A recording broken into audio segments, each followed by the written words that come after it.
பக்திமயம் நேயர்களுக்கு வணக்கம். 2024 ஜூன் மாதத்திற்கான ராசி பலன் இப்போ நம்ம பார்க்க போறோம். அதுக்காக நம்ம கூட இருக்கிறது திரு சந்தோஷ் திருமேனி சிவாச்சாரியார் அவர்கள். வணக்கம் ஐயா. வணக்கம்மா, உங்களுக்கு வணக்கம்.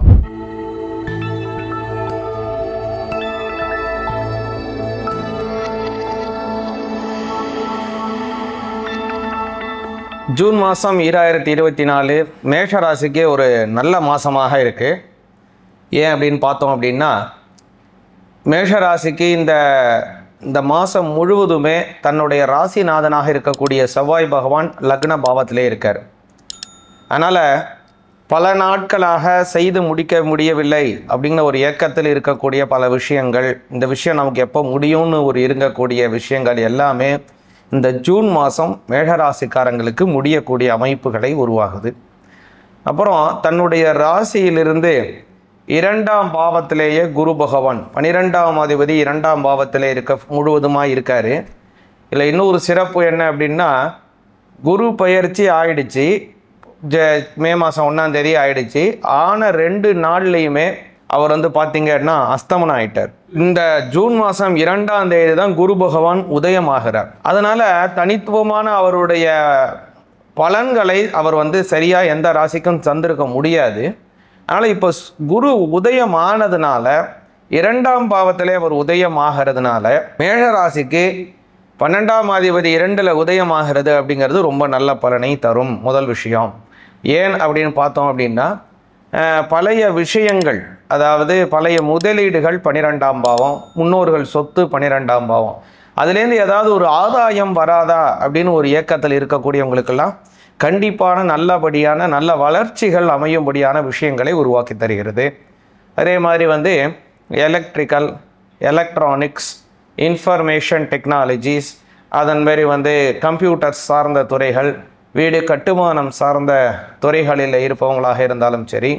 அதே மாதிரி சுக்கிர பகவான் 2ஆம் பாவத்தில் இருக்கிறதுனால அலங்காரம் சார்ந்த துறைகள், துணிமணி, உணவுப் பொருட்கள், ஃபேஷன் டிசைனிங், ஒரு விஷயங்களை அழகுபடுத்தக்கூடிய விஷயம் அப்படிங்கிற ஒரு கிரியேட்டிவிட்டியான பல விஷயங்கள் சார்ந்த துறையில் இருப்பவங்களாக இருந்தாலும் சரி, அவங்களுக்கெல்லாம் இந்த சுக்கிர பகவான் 2ஆம் பாவத்தில் இருக்கிறதுனால ஒரு நல்ல பலன் பரிபூர்ணமாக கிடைக்கிது. சுக்கிர பகவான் இந்த இடத்துலேருந்து பார்த்தோம் அப்படின்னா, அவர் ஜூன் மாதம் 13ஆம் தேதி 2024 அவர் மிதுன ராசிக்கு போகிறாரு.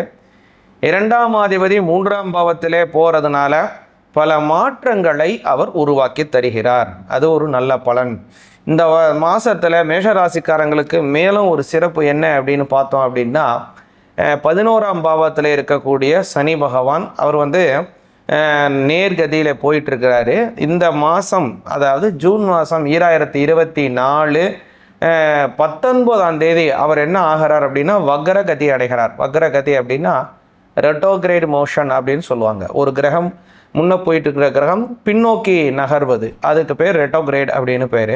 அந்த ரெட்டோகிரேட் மோஷனில் அவர் போகிறதுனால மேஷராசிக்காரங்களுக்கு 11ஆம் அதிபதி 11ஆம் பாவத்திலேயே ஆட்சி பலம் பெற்று வக்ரம் அடைவது அப்படிங்கிறது ஒரு நல்ல பலன் அப்படின்னு சொல்லலாம். நல்லா குறிப்பாக சொல்லணும் அப்படின்னா, எந்தெந்த துறையிலெல்லாம் அவங்க ரொம்ப ஒரு நஷ்டத்தில் சந்தித்து கொண்டிருக்கிறார்களோ அவங்களுக்கெல்லாம் அந்த நஷ்டங்கிறது மாற்றமாகி நல்ல துறையிலே நல்ல ஒரு வருமானம் அதிகரிக்கும்படியான நல்ல விஷயங்களை உருவாக்கி தருகிறது.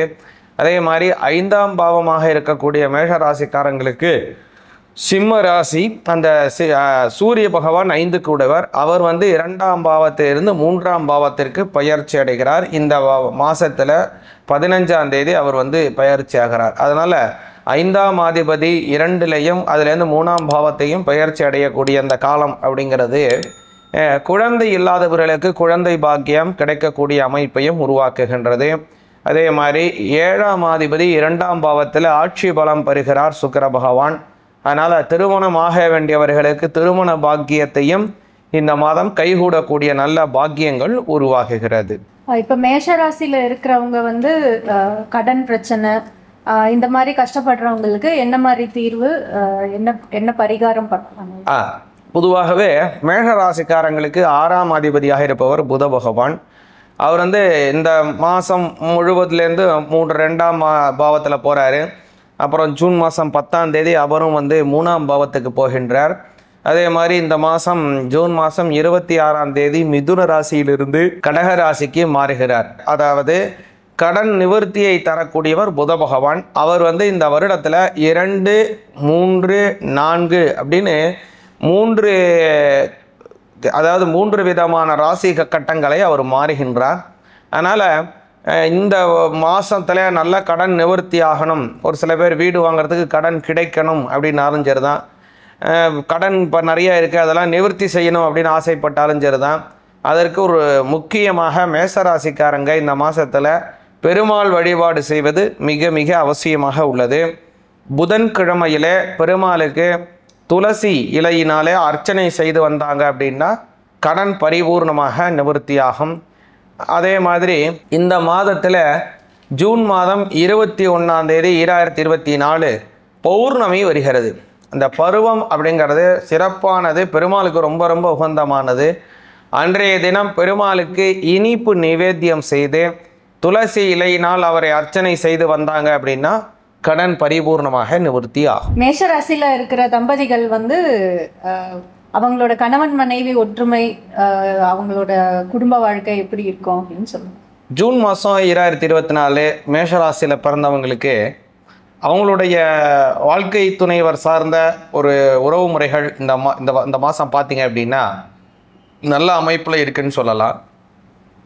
7ஆம் அதிபதி 2ஆம் பாவத்தில் போகிறாரு, அதனால் இது ஒரு நல்ல அமைப்பு. இது 2ல் வந்து 7ஆம் அதிபதி போய் அவர் 3க்கு பயிற்சி ஆகிறார் இல்லைங்களா, அதனால் கணவன் மனைவியாக எங்கேயாவது வெளியூர் போகிறது, சுற்றுலாக்கள் செல்வது அப்படிங்கிற ஒரு அமைப்புகள் உருவாகலாம்.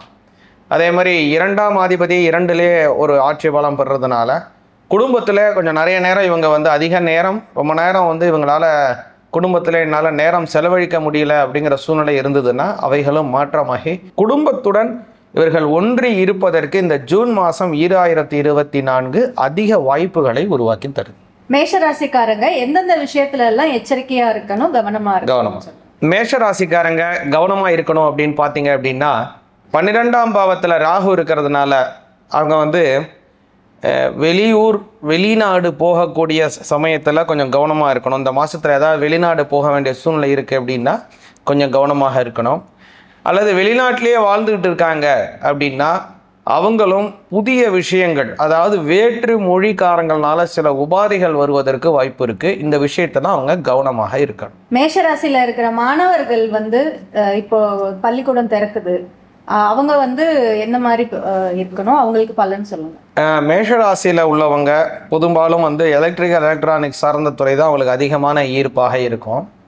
இப்போ உள்ள விஷயத்துக்கு 9ஆம் அதிபதியாக குரு பகவான் வந்து அவர் வந்து 2ஆம் பாவத்தில் போகிறதுனாலையும் அவர் உதயமாகிறதுனாலையும் வந்து ஒரு விஷயங்களை சொல்லி கொடுக்கக்கூடிய டீச்சர் துறை, அதே மாதிரி வந்து ஒரு எம்ஏ உயர்நிலையான பாடங்கள் படிக்கக்கூடிய மாணவர்களாக இருந்தாலும் சரி, 4ஆம் அதிபதியும் 5ஆம் அதிபதியுமாக இருக்கக்கூடிய சூரிய பகவானும் அப்புறம் சந்திர பகவான் 2மே நல்ல இடத்துல போகிறதுனாலையும் ஆரம்ப கல்வி குழந்தைகள் மாணவர்களாக இருக்கக்கூடியவர்களாக இருந்தாலும் சரி எல்லாருக்குமே ஒரு நல்ல அமைப்புகளை உருவாக்கி தருது.